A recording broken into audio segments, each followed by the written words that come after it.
Did you know that in ancient times, while ruby, the stone of the sun, was revered, our sages also recognized other stones that could carry the same fire, the same energy, even if they looked a little different?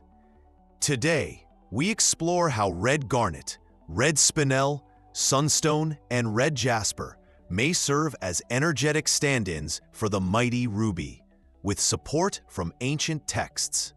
The sun, or Surya, is the Atma Karaka, the indicator of the soul. The gemstone associated with it is Manikyam, ruby. In the Garuda Purana, chapter 69, verse 17, it is written in Sanskrit, Manikyam tatha Surya Ratnam. The ruby is the gem of the sun. It removes poison, increases strength, and blesses with authority. But nowhere does it say only a ruby from Burma or Sri Lanka is needed. The color and fire are what matter most. In Brihat Samhita, chapter 80, Ratna Lakshana, Varahamihira lays out gemstone character based on luster, weight, color, and clarity.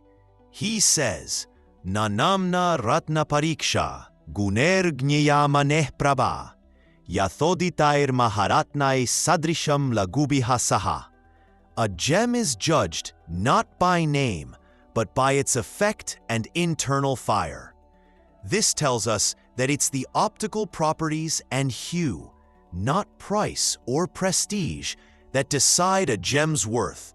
And so, if a red garnet or spinel shines with a rich red brilliance and is free from flaws, it becomes energetically viable. In the ancient text Ratna Pariksha, attributed to Buddha Bhatt, it says, "He who wears a gem of deep color, without blemish, gains the grace of the ruling planet, even if the gem is a secondary type." Here, Uparatna, or secondary stone, is not considered inferior. It is just more accessible. The same chapter lists Tamra Mani, copper-colored stones, and Rukta Mani, blood-red stones, as sun substitutes, especially for those unable to obtain pure Manikyam. Red garnet fits this description perfectly. All classical authors, from Parashara to later commentators, agree. The color ray of the gemstone must match the planet's vibration. Sun's ray is deep red, warming and activating. So any stone with deep red color, clarity or transparency, good luster, hardness to retain light, can be a qualified energetic tool to support the sun's qualities: vitality, willpower, authority. Red garnet shares these. Red spinel, once mistaken for ruby itself, even adorned Mughal and Persian crowns. Sunstone, with its warm coppery glow, was revered in ancient Greece for its solar force.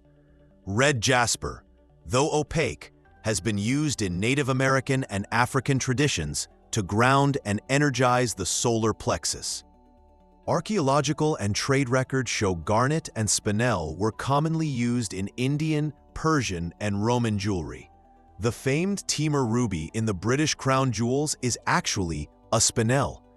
Even the Jataka Parijata, 14th century, in its gemstone chapter, mentions the need for alternatives when the original is flawed or unavailable. One translation reads, "He who wears a gem of strong hue and fire, even if not the primary type, shall receive benefit from the planetary deity." This opens doors for high-quality substitutes if chosen wisely.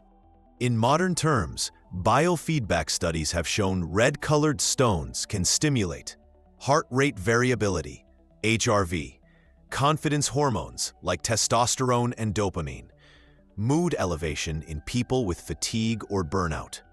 The sun governs vitality and core identity. If a person lacks that fire, even holding or wearing red garnet for weeks can show measurable improvement. You don't need to believe in magic.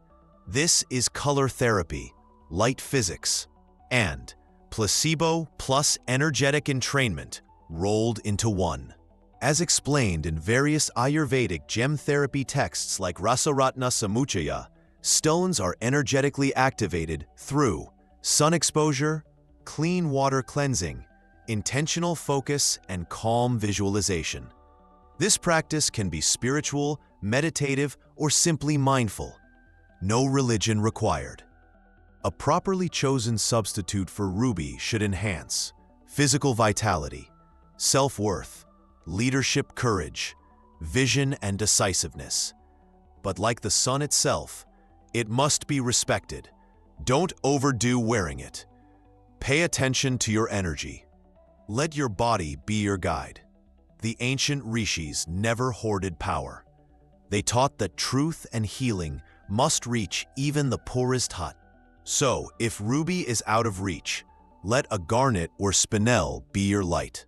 It's not the price of the stone, it's the purity of your intent and the quality of the stone's energy.